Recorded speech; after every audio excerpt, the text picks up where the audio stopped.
Alright everybody, I'm back here in some kind of weird freezing rain, and today's the day. I'm gonna get the track assembled and onto the rails.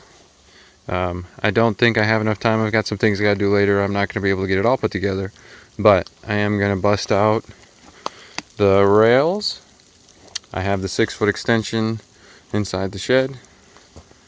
I'm not gonna bore you with the assembly of the rails.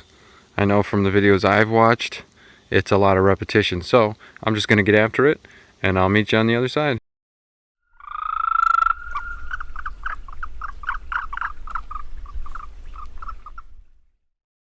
And look at that. I think it's safe to say that the Sawmill project is on track. And I will not apologize for that pun. However, I think that this looks great. Oh, finger on the screen like the old man that I am. Okay. Yeah, look at that.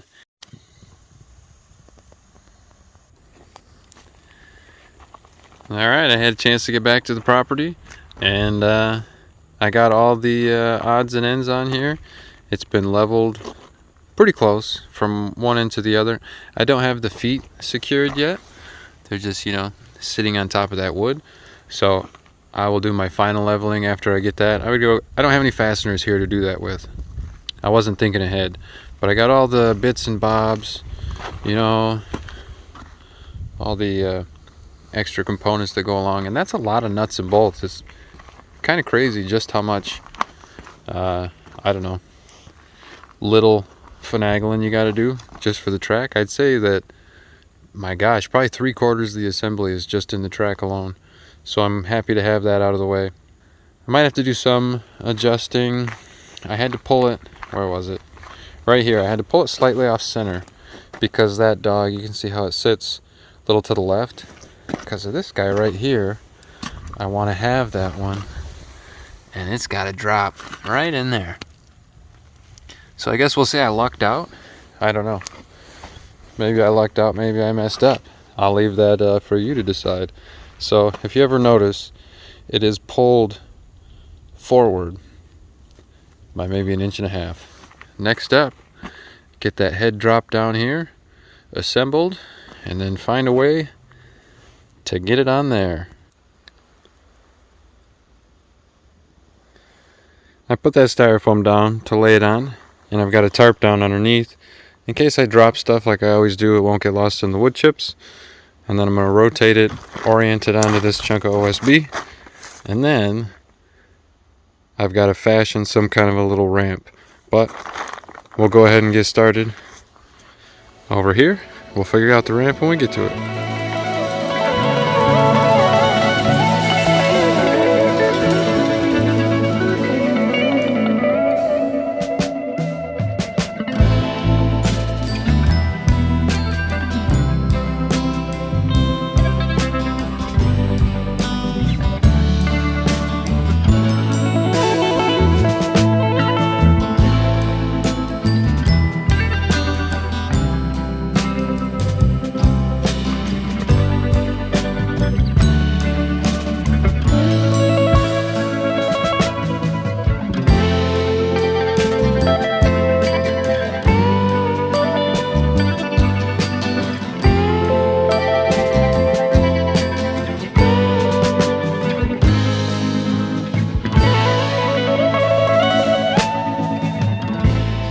Alright, well, I guess it's time to get wild.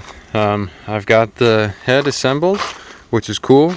It sucks that they don't want you to put it on the track until after it's fully assembled, which means until after it's the heaviest it'll ever be.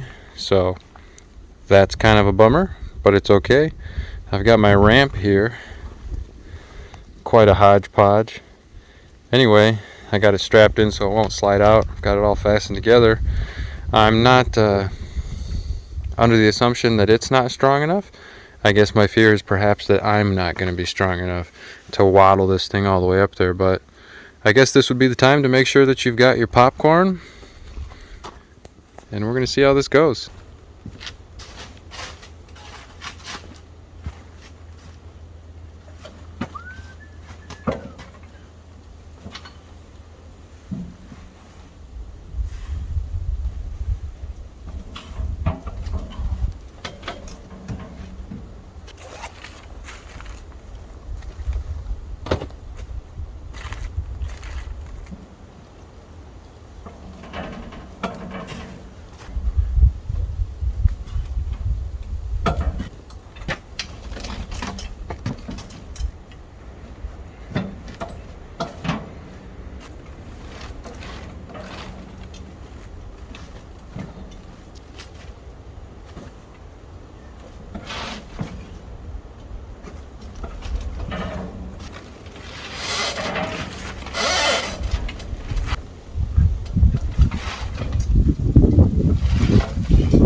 Well, I'm on the ramp.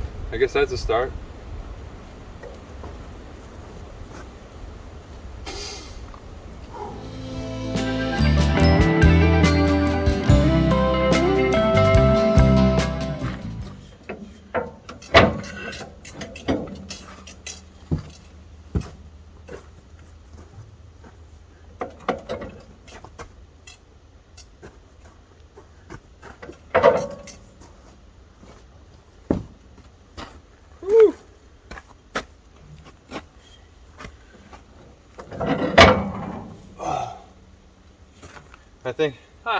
I think the weight finally tilted forward.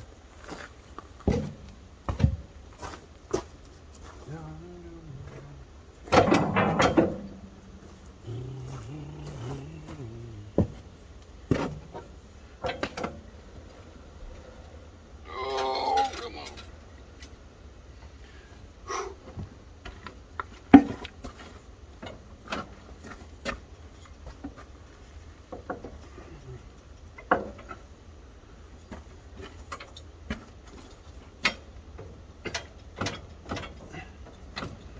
All right,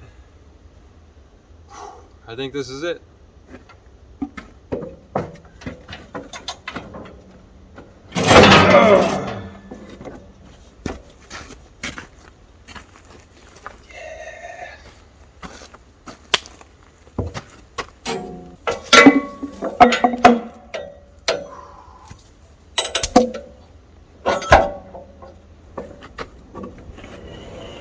Oh, oh yeah. Boy, is that satisfying. I am absolutely stoked that that worked. And as the guy that put that together, I probably shouldn't say that I thought it was going to fail, but let's be honest, I didn't really think that was going to work. I mean, I don't know why, I just had like basically no confidence in it. Maybe because it's just slapped together with scraps and a piece of a small tree. Yeah, cool. Man, it's so cool that I don't have to like come up with another technique. That was really all I had, to be honest. Build a ramp and hope for the best. It seems to be rolling just fine, so that's cool. You know, even if I let go, it's got a little roll to it, so it seems to be pretty well aligned. I've got the track stops in down here. Yep. I don't have the track stops in here yet, so I gotta be careful. And then, sweet. I'm all frazzled, I don't know what to say. I'm gonna get this taken apart. And then, I've got some chaos going on over there. I'm gonna take care of that. I went and tossed the cover on, because I have that. And, happy to say that I've got my chaos cleared.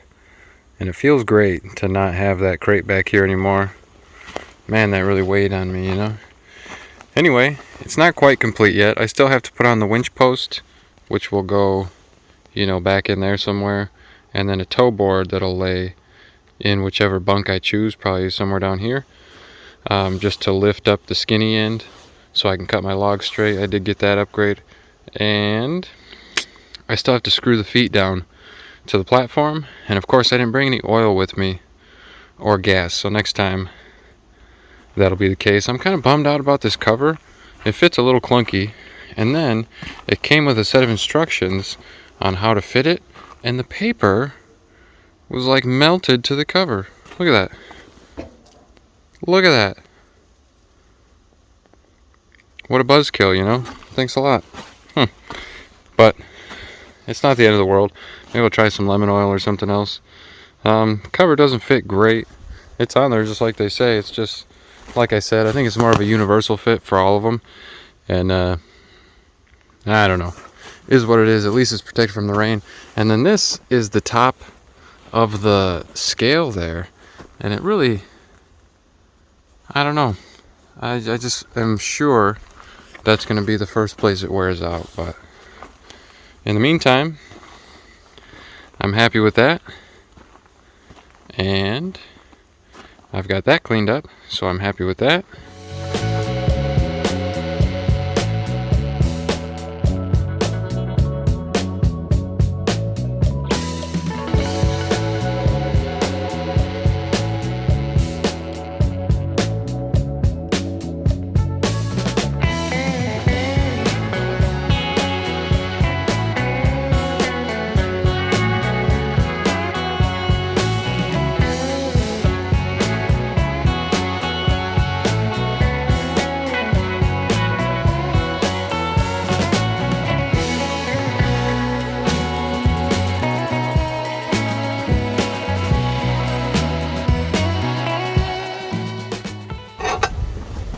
did go for the tow board option. I think that's going to come in super handy.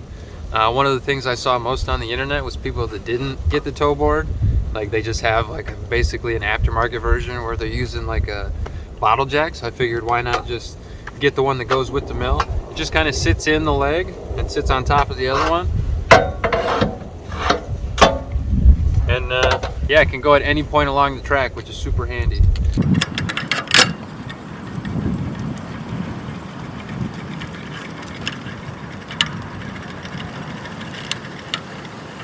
That goes pretty high, actually higher than I thought.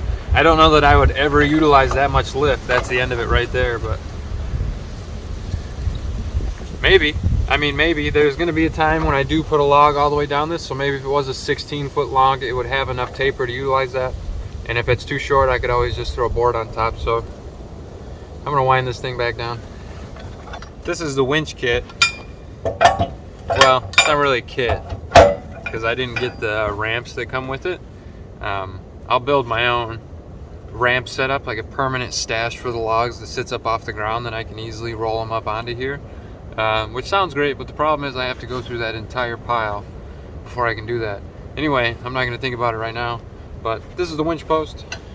I could free spin it out, throw around a log, reel it back in, and it has, you know, it has a stop on it, so if I'm under something heavy and I don't want it to free spin out. Same thing in reverse. I don't know why you'd really want that. The middle position is just freewheel. I guess the bummer about it is that it can't stay here, obviously, because the mill comes, I guess I could just show you. Obviously that can't stay there, you know, so that's kind of a bummer. I don't know, I wish there was a bracket system that you could have that mounted on the outside of the saw permanently. So it would be one of those things, I get it up here and then I pull it out. I'll make a spot to set it, but it works for now, you know. The tow board and the winch post were the last two, I guess, parts that I hadn't put on yet. Now I just got to get the engine ready to go. I just got to get the air filter on it in the cold position. How cold it is right now, I recommended 1030. I got 2 of those, and a dog toy I forgot was in the bag. I got the engine book I got to go through, and more importantly, a brand new gas can. I love these. If you've never used them, with the push button, it's by far the most functional safety nozzle I've ever used. This is the only kind that I buy for my personal cans. Premium gas, and I'm just now realizing that I forgot to get washer fluid. I can't run water right now because it's obviously wintertime. I was supposed to get washer fluid when I filled that can of gas. So I guess I'm gonna go back to the store. It's about lunchtime anyway. I'll get a gas station sandwich and some washer fluid. We'll get some oil in this engine, get some gas in the tank, get the filter on, thumb through the book real quick, and see if we can't get this 14 horse Kohler broken in.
It does come with a blade already attached. I guess I appreciate that.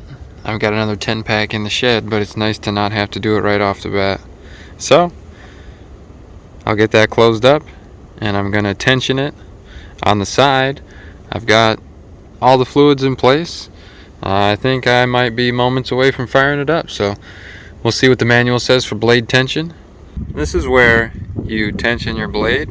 I'm going to get a torque wrench to have out here, but it's got this bearing here that they just want to be flush with the outside of that, and they say to take it to snug and then go right there, 2.5 to 3 full turns from snug.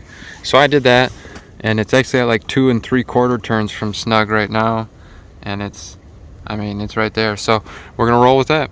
Cut this wire to activate the hour meter. I'm gonna give it a whirl. No time like the present.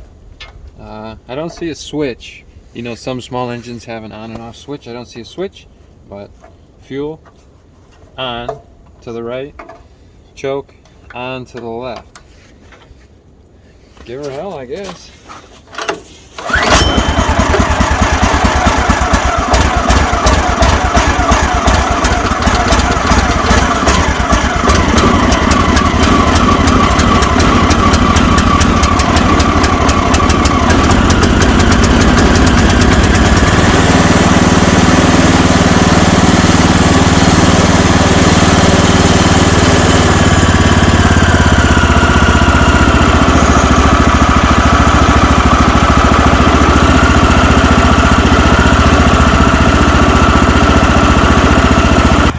Well, I'm very happy with that. That was first pull, and that wasn't staged either. It just fired right up like it was supposed to. So I'm gonna let it idle for a while. It's about as loud as a lawnmower or like a work four-wheeler at idle. And I think when it's operating, it's like 100 decibels. I believe a riding lawnmower is around the same, 95 decibels, I think. So imagine an idling lawnmower when it's idling, and a full throttle lawnmower when it's cutting.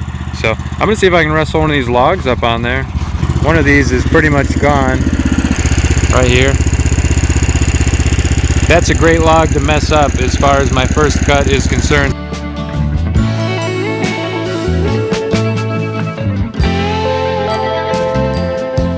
That went pretty well, I think. You can see my little temporary rail system here off this bottom log. I think that log's gonna end up staying there for a while. I'm gonna utilize it. Maybe those top two. I'll do a better version of this for the next one, but I know this log is soft down on this end. That's why I cut off that bit over there. And it got better down here. I mean, it's solid. It's not hard, but it's solid. Down there is great. There's no rod at this end. Which is cool, painted. It's one of my hemlocks. So I'm just gonna do 2-inch slabs. I'm not gonna do any thinking. I'm not gonna try and make a special cant and get 1-bys out of this part and a 2x4 here, and then, you know, something out of the middle. I'm not gonna do any book match stuff. I thought maybe that was spalting. Might be a little bit of ring shake there from a windstorm. And that's from usually like a windstorm, because this tree was already getting weak. It means it flexed and those rings are separated. I put those to the bottom to hopefully contain that in one piece. I'm just gonna do 2-inch slabs just because I'm learning, and I think this tree is a waste anyway, but if it's not, maybe I'll get some, maybe I'll do something with the slabs. So I did a quick layout. You can see the top mark. It's about 1 inch off the top, and then a 2-inch slab, 2-inch slab, 2-inch slab, 2-inch slab, 2-inch slab, and then 1 inch off the bottom. And you can see here, this is that ring shake where I believe it's separated. I'm pretty sure that piece is just gonna split over time. Not that this wood's probably any good. I picked the worst log that I had laying there, but I'm just gonna plain saw it or flat saw it. I'll get a flat side on the top, and then I'll flip it over, and I'll just work my way through those marks.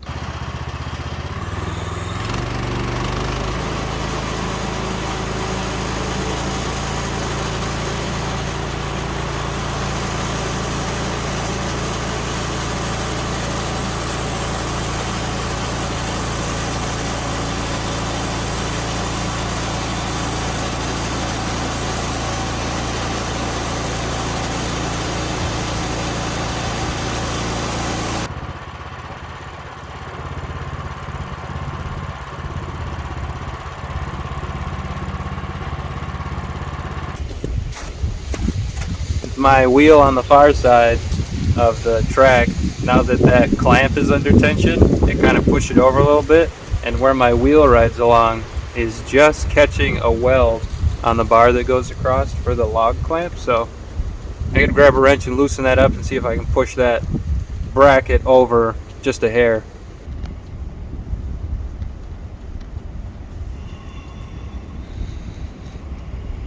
Quick fix. I just unbolted on each side and then pushed it this way and tightened it back down, and now there's an easy 1/8 of an inch clearance there, just like they're supposed to be. So hopefully I make it all the way through this time.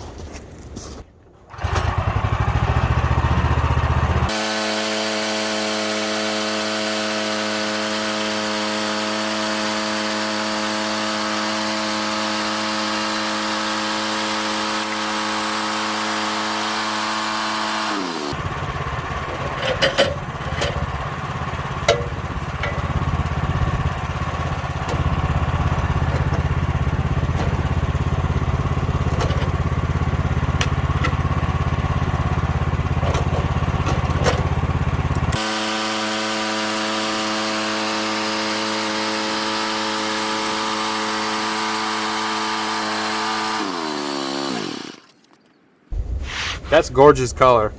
I might be able to do something with these boards if I don't mess it up.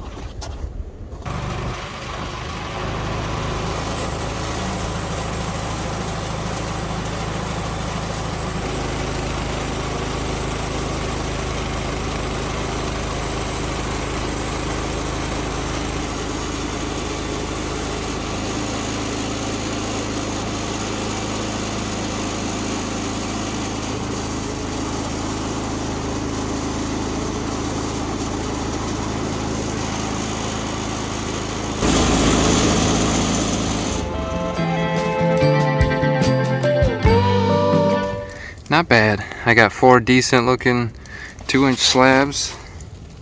Who knows how good the wood is. Like I said, I picked a pretty punky log, but I'm not upset with that at all. For the first go, there was some troubles I had at the end. I'll show you. I've definitely got my clamp in the wrong spot. It needs to be over there. I thought I had it in what it showed in the picture, but you can just look at where these logs are laying.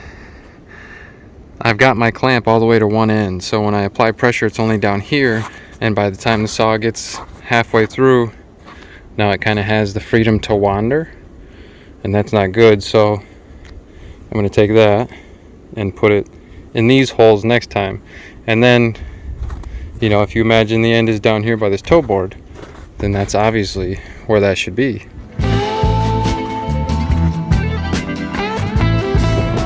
Here we are back in the basement, and here's those slabs. I think they turned out alright for what they are. Hemlock's not the most exciting wood, but there's some stuff going on. Thanks for watching. I appreciate it.